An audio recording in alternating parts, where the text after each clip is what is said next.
Simple Truth brand makes it easy to find better-for-you products that are free from unwanted ingredients. From fresh produce and snacks to household cleaners and more. You won't find artificial ingredients, preservatives, or harsh chemicals in Simple Truth products. So you can fill your fridge and your home with simple, easy-to-understand choices you can feel good about. Just look for the green Simple Truth circle to get the quality items you want, free from the ingredients you don't want. Simple Truth, exclusively at Baker's. It's time. Time to get credit for the work you've done. Time to get the recognition you deserve. With Purdue Global, you can move forward in your career, for your family, and for yourself. You're worth the investment in yourself to earn a degree you're proud of, a degree that employers will respect. Purdue's online university is designed to support working adults like you who know it's never too late to accomplish your goals. It's never too late to make a comeback. It's time to start yours today at purdueglobal.edu. Episode 153, How to Get Back on Track with Your Budget Quickly. Welcome to the Frugal Friends podcast, where you'll learn to save money, embrace simplicity, and live a richer life. Here are your hosts, Jen and Jill.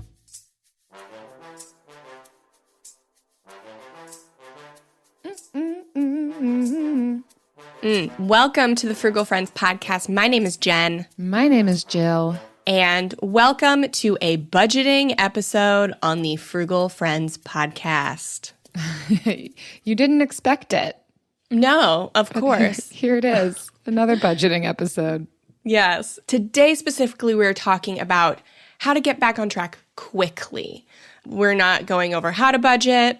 It's all about what do we do when life throws us something or, we mess up because we're not perfect people. Like, where do you go from there? Yeah, things to identify, how to get back on track. We're gonna dive into it. But first, our sponsors. The Frugal Friends Workbook Flash Sale, FFWB for short, is a digital workbook with 6 week-long challenges that turn improving your finances into a game.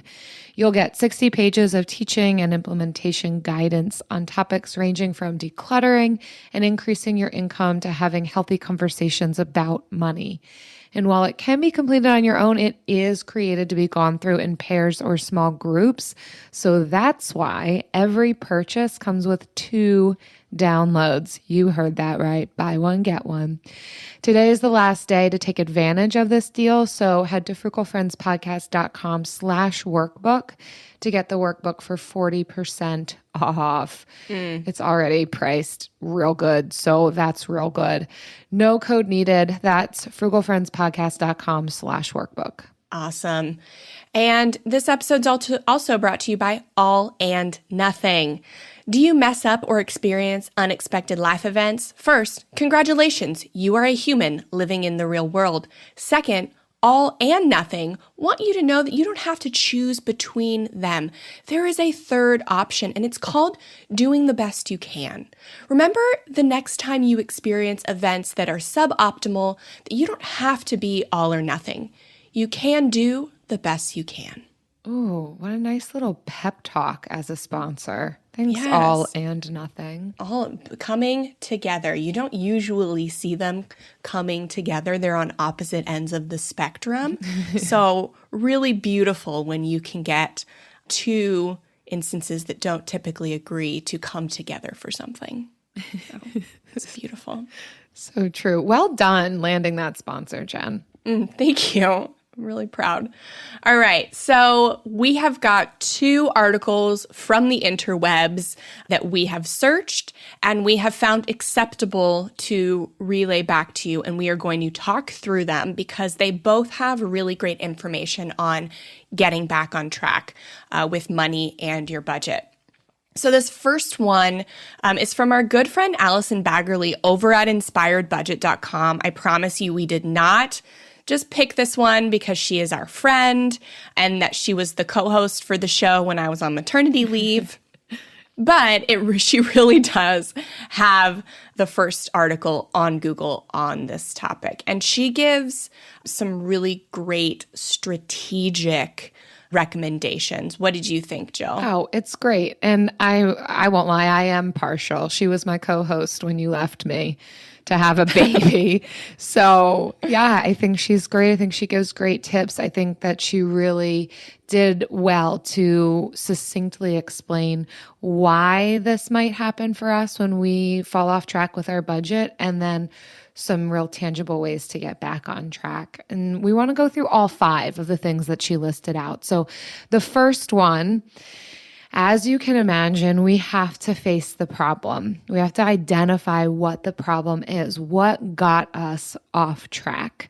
Again, the first step sometimes can be the hardest. It can be tough to look at things, especially if we are at fault in the situation, but it's only going to help us in the future if we can know what was it. And so she gives a couple of examples, which I think are really helpful.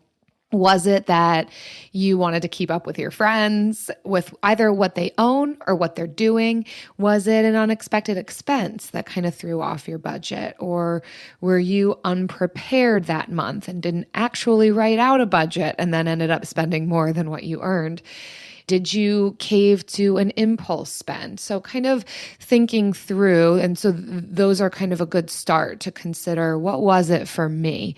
And then that will help, well, certainly connected to future steps, but also in the future to know, oh, this is a problem area for me. This is something I need to keep a pulse on. This is typically when I overspend. That self-knowledge and self-understanding will help immensely, even beyond maintaining your budget and not finding yourself falling off the wagon constantly. Mm-hmm.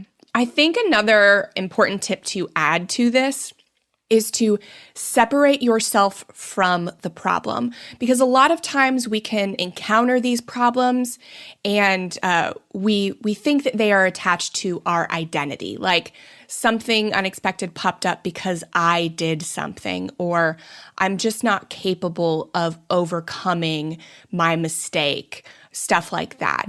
And so you have to first identify the problem and then do the really hard mental work of separating yourself from it. It is an isolated instance, and maybe sometimes, in the case of impulse spending, it can be a habitual instance, but still is something that you can overcome when you learn the right habit change steps and start to put in the work. It is not a reflection of who you are as a person. Nice, Jen. Yeah. So the second is to evaluate the situation. So this means you'll need to start tracking your expenses, be honest with where you stand with your finances, the bigger picture. And Allison says to get started, print your previous month's bank statement and evaluate your spending and money habits. You'll need to grab a calculator and total up how much you spent on everything, specifically purchases that were unnecessary. And I would also not just unnecessary purchases, but purchases that were unplanned and impulsive as well. So I love this. If you're already doing a budget, this will be, pretty easy, but most of the people who find themselves in this situation are not doing a budget. So to take a full inventory of what am I making? What am I spending? It seems so basic, but so few people actually do it. I led a coaching program earlier this year, and I just assumed everyone would come in. It was to pay off debt faster. So I assumed everybody coming in would know how much debt they had. But there were some people that did not. They just knew they had debt. And so we really needed to get back to and take a step I didn't realize we'd have to, okay, what did I spend over the last 3 months? What did I make over the last 3 months? What is my actual debt number? Stuff like that. Yeah. How deep does the rabbit trail go? We can know that there's a problem. We can identify the problem. But unless we know the real brevity of it, we're not going to get too far either. Mm-hmm. Great first two steps. Once you've done that, the third that Allison lists out on here is to make a budget. You knew it was coming. InspiredBudget.com. Yeah. And that's just part of finances, that we've got to be able to allocate money. And I know we throw that word around a lot, but simply put, it's where is your money going to go? And not spending more than what you make. And putting that on paper, your plan for how you're not going to spend more than what you make, and even how you might get at some of those financial goals that you might have, whether it's saving or paying down debt, you name it. So again, as Jen said at the top of the episode, we're not going to tell you how to do that. There's plenty of episodes on that and resources on that. Certainly Allison's got some great free resources on her website. So make a budget. That's going to be the next step to help you get back on track quickly. Mm-hmm. And then fourth, I love this one, is to give yourself grace. No one is perfect. No matter how often you write a budget, something unexpected can and usually does pop up. And that's why we have that miscellaneous category in the budget. It's not just an extra place where you throw money you don't know where to put. It is an intentional place in the budget because things come up every month. And if you've got, if you own your own home, if you have multiple kids, stuff like that, then you may need to have a bigger miscellaneous fund. And it may feel like, I'm pinching pennies and this just keeps me from reaching my goal faster. But don't believe that mindset. A miscellaneous fund helps your budget stay in equilibrium, because when you have a budget that fluctuates month to month, it's very hard to keep track of long term. So you want your budget to stay as same month to month as possible. And having that miscellaneous fund means you don't have to do so much moving around in other categories to make this budget that's like dollar for dollar, penny for penny on the mark with every category. It gives you room to breathe. I think this is such a good tip and probably related to my biggest area of difficulty, that how I define falling off the bandwagon with my budget. I think sometimes I will feel as though I ruined my budget, even though I have the money to spend on something, or it might feel as though, I could do without that thing. I think especially for those of us who are more savers than spenders, I think it's also really good to identify, what does it mean for me to actually ruin my budget, or to not be on track anymore. And to be able to, like you said, Jen, have that grace, have that miscellaneous fund. Just because you are buying something that you might perceive to be frivolous doesn't always equate to you've ruined everything. So having room for that to happen, if there is room in what you earn for that. Mm-hmm. Absolutely. So the last one on here, number 5, is once you've done all of these steps prior, now set new goals. Now that you've written a budget and you've done all of these things, the next thing, and maybe even your long-term goals haven't shifted that much, but identifying a few short-term money goals. And this should be related to certainly number 1 and number 2 of these steps, of what was the initial problem or issue or pattern that needs to be interrupted, and are there some new ways that I can actively work to interrupt that pattern, or to make sure that this doesn't happen again. So if you identify, yes, it was FOMO that caused that impulse spend that I didn't want to do, then maybe you set goals around that, of I'm not going to go out every single time my friends want to go to the bar. Or if it is an impulse spend at a store, maybe it's a no spend month that you want to do. There can be some short-term goals to help put some action behind what you're identifying you want in your life. Mm-hmm. Absolutely. And I've always known goals are super important, but I just recently got reminded in my own life, because we don't have any pressing short-term goals right now. But sometimes that makes me feel guilty because I'm like, we were doing so much with so little when we were paying off debt. And now I feel like we have more money and we're saving, but like, what are we doing? I feel kind of pointless because I have retirement goals, but those are very far off. And I realize for me, I need more short-term goals that are not just arbitrary. I want to have X in my retirement fund. Like I need tangible goals. So we're kind of starting to maybe play around with what we had originally planned for retirement and investing and kind of change it up just so that we can be more effective in our mindset and what we do day to day. So it may not be what people are saying you should do, but if it makes us more effective budgeters and spenders and earners, then it's better for us. It was identifying like an arbitrary amount of money is not a good enough goal for me. I need something else. So you saying you'll even set shorter term goals aimed at that long-term goal? Like now you're kind of more gamifying how you're saving for retirement in more bite-sized pieces? Well, we're thinking about investing in real estate sooner than what was originally planned. So I mean, because just having money in the bank isn't like a good goal for me. Yeah, I don't know if it's just like a mental thing or an immaturity thing, like that it doesn't motivate me.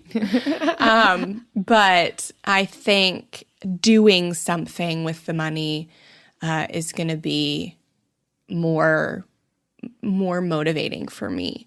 So this is something we want to do, both of us. It's not something like we feel like we have to do or is an arbitrary part of the plan. This is kind of like personalized for us. Sure. Yeah. And I think you're hitting on something that is also connected to impulse spending. If we don't have some solid goals in place, ideas of where we want our money to go, then we are more apt to flippantly spend it on whatever. But if we've got something that we're really excited about, that can be a strong motivator to not purchase that random thing at the store that we saw that looked cool.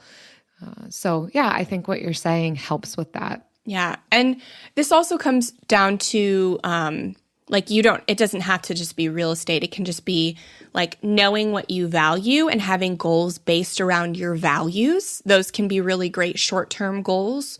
Like for me, some of my values, like one of them is achievement and finishing things. And so that's why having a long way off goal, it's not healthy for it's not the healthiest for anybody, but especially for me who feels like I need to be taking the next tangible step, achieving something, finishing something very frequently.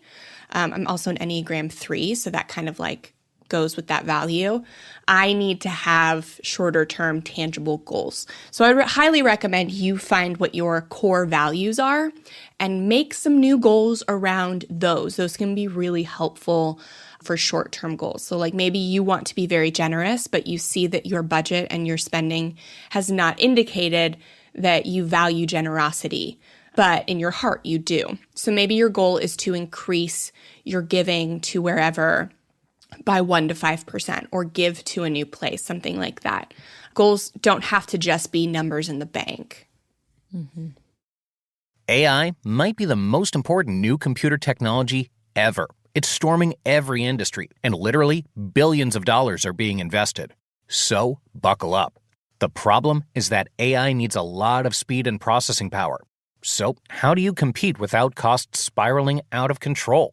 It's time to upgrade to the next generation of the cloud, Oracle Cloud Infrastructure, or OCI. OCI is a single platform for your infrastructure, database, application development, and AI needs. OCI has 4 to 8 times the bandwidth of other clouds, offers one consistent price instead of variable regional pricing. And of course, nobody does data better than Oracle. So now you can train your AI models at twice the speed and less than half the cost of other clouds. If you want to do more and spend less, like Uber, 8x8, and Databricks Mosaic, take a free test drive of OCI at oracle.com/strategic. That's oracle.com/strategic. oracle.com/strategic. Simple Truth brand makes it easy to find better-for-you products that are free from unwanted ingredients. From fresh produce and snacks to household cleaners and more. You won't find artificial ingredients, preservatives, or harsh chemicals in Simple Truth products. So you can fill your fridge and your home with simple, easy-to-understand choices you can feel good about.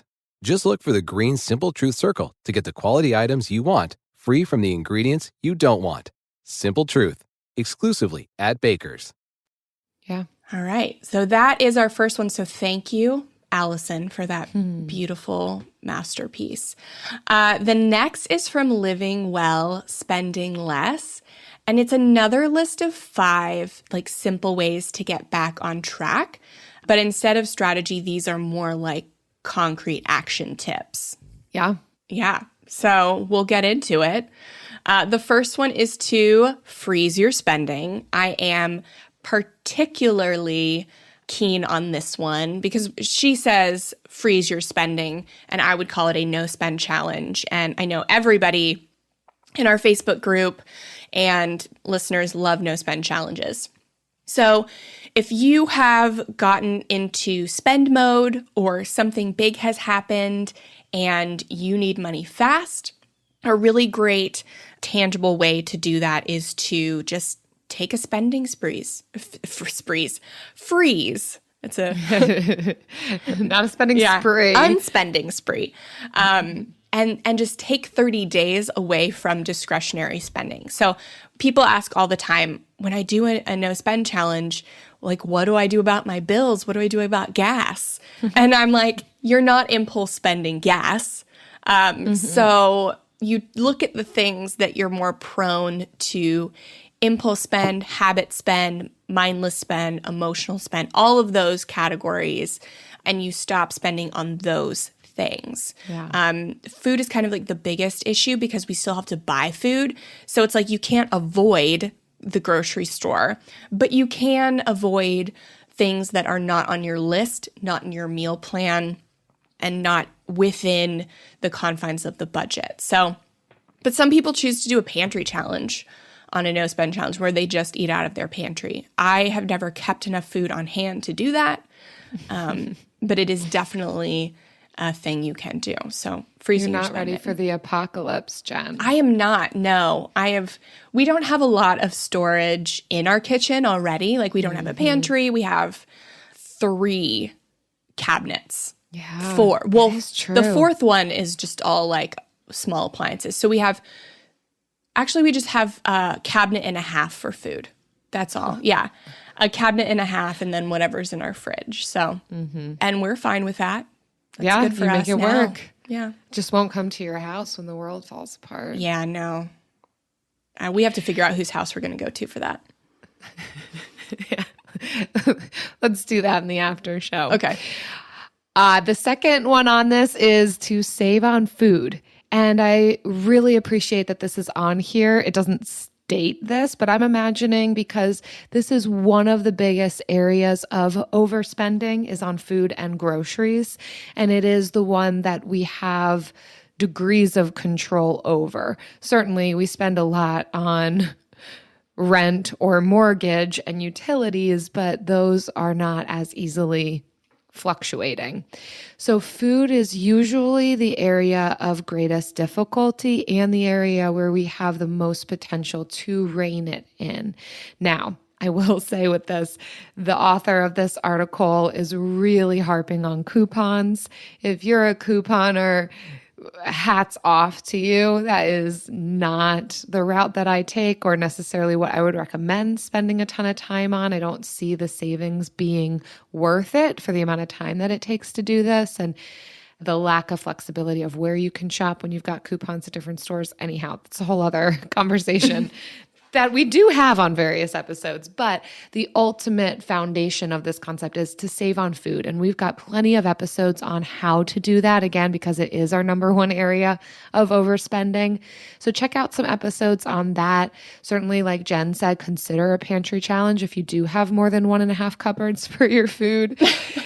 Find ways to cut your spending. One of the tips is to shop the perimeter of the grocery store, meaning you're not going up and down all of the aisles of snacks and goodies. You're just getting the essentials of meat and produce. There's lots of different things that you can do to save on food, groceries. Of course, don't go out to eat.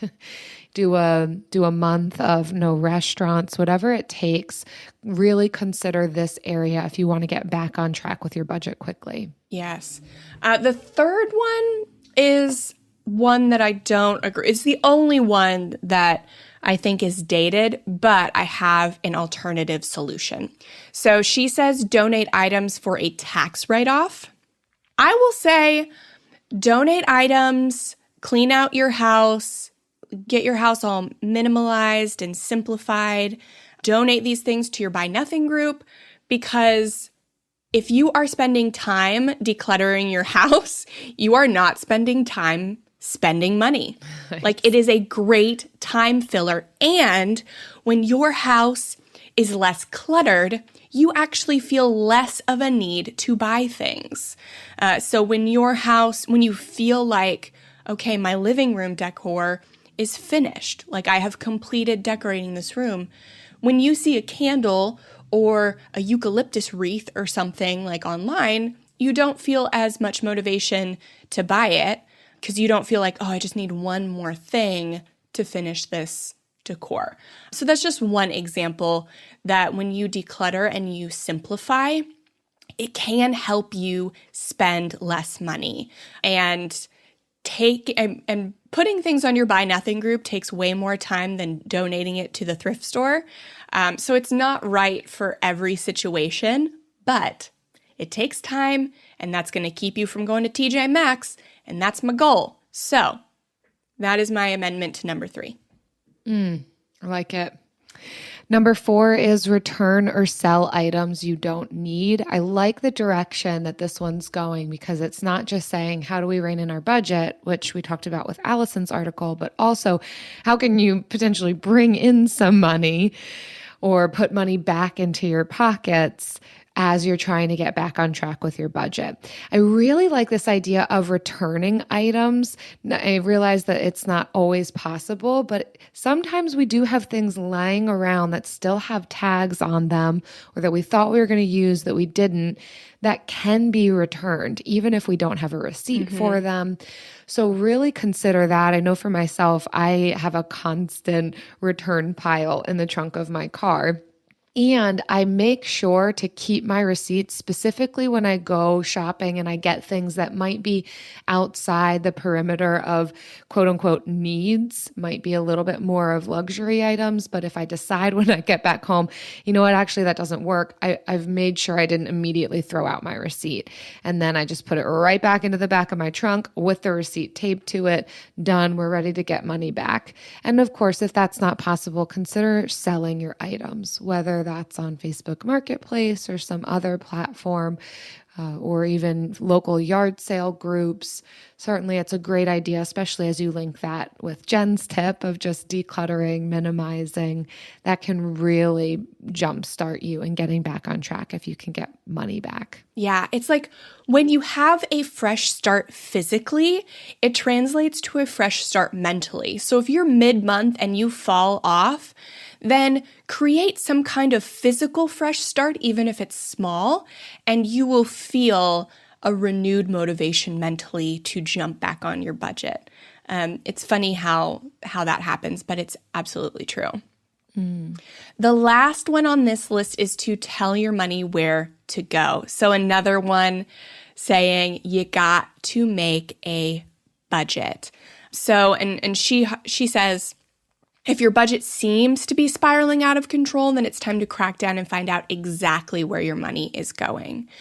So I think sometimes we can mentally think life or budgets or things are spiraling out more than they may be in reality. So it's always good that if you get this emotional feeling like things are out of control, then you do something tangible to feel in control. And that's revisiting your budget. It can be changing something up or retracking things. And putting like numbers on the paper to show yourself, okay, it's messed up, but it's not out of control, so that you can put things back into perspective. That's super important. Yes. Well said. You know what else is well said? And super important. The bill of the week.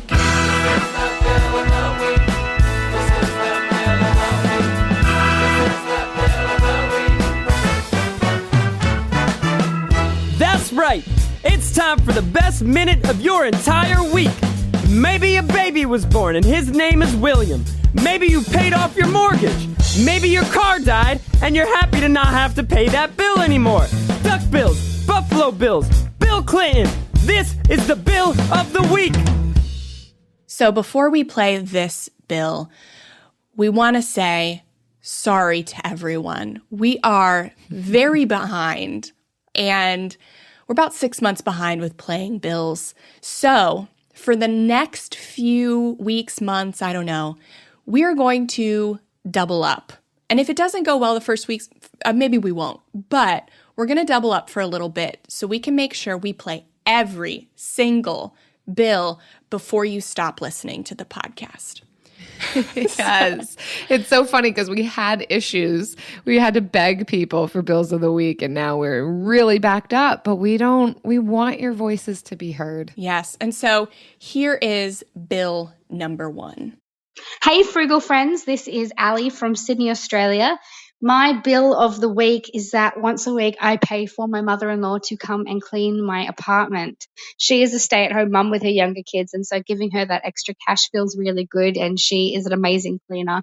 She could get done in 2 hours what takes me a whole day. So that is my bill of the week. Thank you guys so much. I love the show. That's awesome. I would love to do that. Pay my mom, clean my house. Allie, there's so many things I like about this bill. Certainly the way that you say it and and what it is. Oh, man. I love that you have found in your frugal journey just opportunity to pay for a service like this and what that frees up for yourself mentally and emotionally and physically. I'm so thrilled to hear that you have permission in your frugality to provide work to somebody and receive just a really convenient service. And not just somebody, your mom. That's great. Yeah, thanks for that one. All right, here is our second bill of the week. Hi, Jen and Jill. So I just had to pause the pod because I was listening to an episode. The episode with Lisa Rowland. I heard you did the unclaimed website thing, so I paused the pod and went on it for Florida, and I had a $41 claim for when I worked at Firehouse Subs in high school. So only $41, but pretty freaking cool because I didn't know it existed. So thanks for all your good advice and the episodes, and have a good one. That's awesome. I love, we've gotten so many bills since we had Lisa on. That was our Money Hacks episode of people finding money. I love getting these messages. All of these states are probably like, what is happening? Why is there this influx of people finding their money? Yeah. They're like, we need this money right now. Nope. Making sure more people get their money. Thank you guys so much for leaving your fantastic bills. If you have a cleaning bill that you love paying, or you found a bill that you weren't expecting but really helps you a lot, then please head to frugalfriendspodcast.com/bill and leave us your bill. And we're going to try to get to it closer to when you record it now. Well said. Thank you. Simple Truth brand makes it easy to find better-for-you products that are free from unwanted ingredients. From fresh produce and snacks to household cleaners and more. You won't find artificial ingredients, preservatives, or harsh chemicals in Simple Truth products. So you can fill your fridge and your home with simple, easy-to-understand choices you can feel good about. Just look for the green Simple Truth circle to get the quality items you want, free from the ingredients you don't want. Simple Truth, exclusively at Baker's.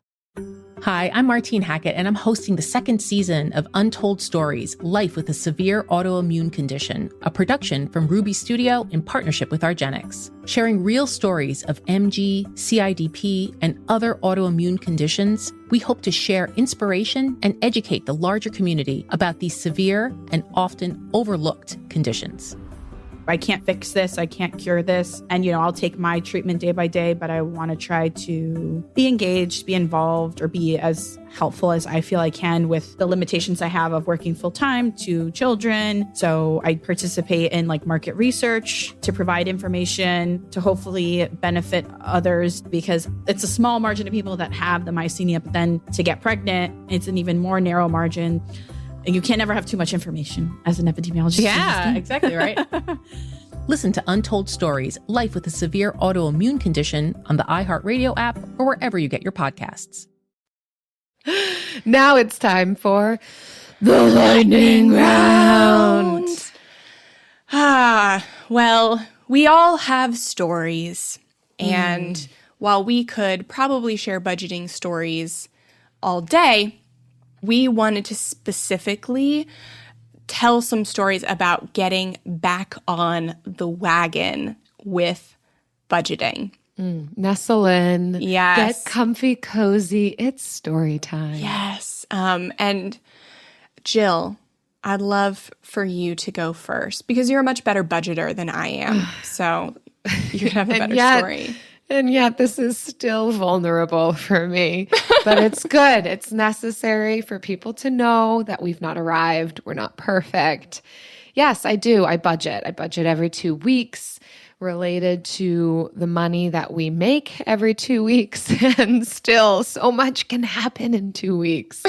So there's a lot of stories I could tell. I'm gonna choose this one. First of all, every time that I do our budget every 2 weeks, Eric definitely gets a little nervous because usually, it can go one of two ways. Either I'm really excited or I am nearly beside myself. And I will say that since moving into a home that we have purchased in Florida, so thrilled for that, by the way, but it needs a lot of renovations. And we have also had a lot of visitors. And my kitchen is a dumpster fire. And so cooking in it is not living my best life now. And so you name it, for all of these reasons, we have spent in some weeks more than what we've made. And I realized that during these budgeting sessions that I have by myself. And so at one point, this would have been, I don't know, a couple of months ago, this happened. And I just got so serious. And I walk into Eric while he's playing the drums, just living his own best life. Meanwhile, I'm like, we're spending more than we make. We cannot keep up with this. And it was really good to get him on board. I think once I was actually able to show him the numbers, because I think sometimes he thinks I'm dramatic and I'm just like, we don't have enough. We're not. And he's like, no, we make enough money. We've not spent that much. You're fine. But if I'm actually able to show him, here's the actual numbers of what we spent, here's the actual numbers of what we've made, we both need to be on board to remedy and rectify the situation. And so once I was able to very realistically present this to him, he was okay. Yes, we need to do something about this. And I will say it began with reining in our grocery budget. It was okay, we need to eat at home for definitely the next 5 months. So that was the biggest way that we did get back on track. And I think just realizing that and saying, okay, we now are at that stopping point where we can't be collecting things. What we have, we need to be content with and be more mindful going forward with what renovations we're doing next and certainly what food we're eating. So good. I think mine is a similar story in looking at the numbers is really motivating for me, like I said earlier. And in full transparency, Travis and I are not great budgeters. We budgeted very strictly for a number of years in order to pay off debt and start our investing. But as we started making more, we started saving more, and somewhere along the way, we stopped being as strict with budgeting. We'll do it occasionally. But when we don't do it, in the months that we don't do it, I can feel myself getting anxious about money, even though I know we're spending less than we make because we've spent years training ourselves to do that. This isn't just something we started doing, but there's still this emotional component of anxiety of not knowing. And it is not until I look at the numbers to see what we're doing and to see that we're doing okay, but we could be doing better. And I think that's where the shorter term goal that I talked about earlier, that maybe 2 years out instead of goals that are 5-10 years out, has been really important. And I think that's maybe one of the reasons why FIRE is so popular, like financial independence, retire early, because people are trying to take this goal that's maybe decades out and push it forward, to 5 to 10 years. But that's not our goal. So I need something in between there. And so we are definitely going to be looking at our numbers more often and trying to optimize what we're making. I think Travis is starting a job where he's going to be making more money, and I'm kind of at a slow season with my business. So it's kind of weird to flip-flop back from I used to be the one, bringing all the money in, and now I'm not, and that's I can't spend the way that I was. So it's interesting. Yeah, budgeting that's why I don't have a budgeting blog. I have a love-hate relationship with it. But when people are like, how am I going to get my money together? I'm like, you have to budget. There's no other way. Mm-hmm. Mm-hmm. Yeah, until you build up some of those habits, like you said. Mm-hmm. It didn't just happen overnight, and now you can kind of keep a pulse on it without needing to do it every week. Yeah, and there is a way to do really quick and easy budgeting by keeping things the same every month, but that's also something you have to work up to. Mm-hmm. So you have to have a buffer in your bank account in order to do that. So, but at first you have to do just bare bones, zero-based budgeting. Well, thanks everyone for listening to this episode. We hope that there's been some helpful tips for you all in how to get back on track once you feel like you fell off the bandwagon with your money. It is possible. Please don't allow that one mistake or a few mistakes to make you feel as though it's a lost cause at this point. It's not. Mm-mm. It's never a lost cause. Let us be your cheerleaders and champions in that process, and certainly hang out with us over at the Frugal Friends community group on Facebook. Tell us your falling off the bandwagon stories, but also how you got back on. And we also want to thank everyone just for listening in general and for your kind reviews on iTunes and Stitcher, like this one. It comes from Jennifer Lawrence. I'm so impressed. Jennifer Lawrence listens. Thanks, cool. Jennifer Lawrence, for giving us 5 stars and calling this a fun new listen. Thanks, ladies. Your podcast has been a fun surprise find. Keep it up. I, too, am a YNABber, so I loved how you highlighted them in your Living on an Extremely Low Income episode. Wow, Jennifer Lawrence, who knew that you were keeping such tight reins on your budget? Love your work. Love your work. We also want to thank our friends who share these episodes on social media. So when you share the latest episode and tag us on Facebook or Instagram, we are adding you to our monthly drawing. So for every 5 tags and reviews we get each month, we're giving away a copy of the Frugal Friends workbook. So if you have not won it yet, it's still on flash sale. Today's the last day. But if you have missed it, then just leave us a review and we'll put you in that drawing. Yeah. So keep leaving those reviews on iTunes or Stitcher and send us a screenshot to frugalfriendspodcast@gmail.com. That'll get you into the drawing. And don't forget to tag us on social. We'll see it, and we'll see you next week. Bye. Frugal Friends is produced by Eric Siriani.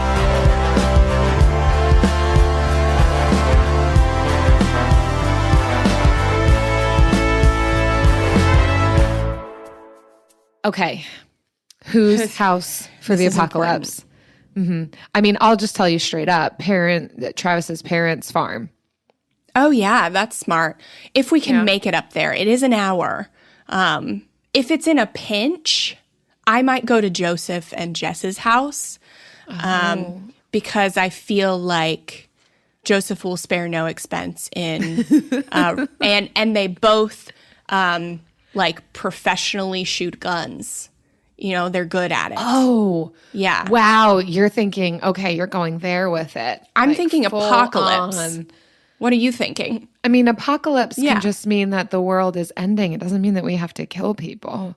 You don't think people are going to get mean in the I'm not gonna apocalypse? Shoot somebody. Neither am I, but I'll go to Jess I'm not, and Joseph. honest to goodness, I'm not a survivalist. I just want to be, where is there good food as I ride this thing out? Like, I don't need to survive it. Okay. I do not need to be the last one in standing. that case, my in-laws is a great place because I believe they even own a cannon. You're all about the weapons. I just want to know, where is their food? Where is their wine? I'm going to find myself there. Come and get me. That's fine. They live next door to a bunch of dogs, like some kind of dog breeding, like under the table thing. So people might be scared to even come close to the property. I'm all about isolation. And how can I stay safe? I'm all about good food and wine. Yeah, and my mother-in-law is a fantastic cook. And my father-in-law is a fantastic winemaker. See, that's where I want to find myself. You can hold yourself up with the guns and the cannons and the dogs. That'll be a fun life to come out of that hole. All the things no that one I else is here, but you've got your guns and cannons. All the things that I dislike, I'm going to hole up in the apocalypse with. It's very telling of my true nature, I guess. That's disappointing. You are an achiever, so I want to just do the apocalypse the best. Yes. We just have different definitions. I'm an Enneagram 3 too, but we just have different definitions of like what's doing the it best. The best. Yeah. Oh, that's so interesting. Well, glad we somewhat figured that out. We definitely learned more about each other today. Yeah, and everybody listening learned more about both of us. Yes. For better or for worse. Oh, goodness. All right. Simple Truth brand makes it easy to find better for you products that are free from unwanted ingredients. From fresh produce and snacks to household cleaners and more. You won't find artificial ingredients, preservatives, or harsh chemicals in Simple Truth products. So you can fill your fridge and your home with simple, easy-to-understand choices you can feel good about. Just look for the green Simple Truth circle to get the quality items you want, free from the ingredients you don't want. Simple Truth, exclusively at Baker's. Bring home Napoleon. Destiny has brought me here. The action epic from acclaimed director Ridley Scott. What is your name? Napoleon. You are the greatest leader in the history of the world. Witness the rise. You are nothing without me. Of the legend. Starring Academy Award winner Joaquin Phoenix and Vanessa Kirby. I'm the first to admit when I make a mistake. I simply never do. Napoleon. Buy or rent on digital now. Rated R.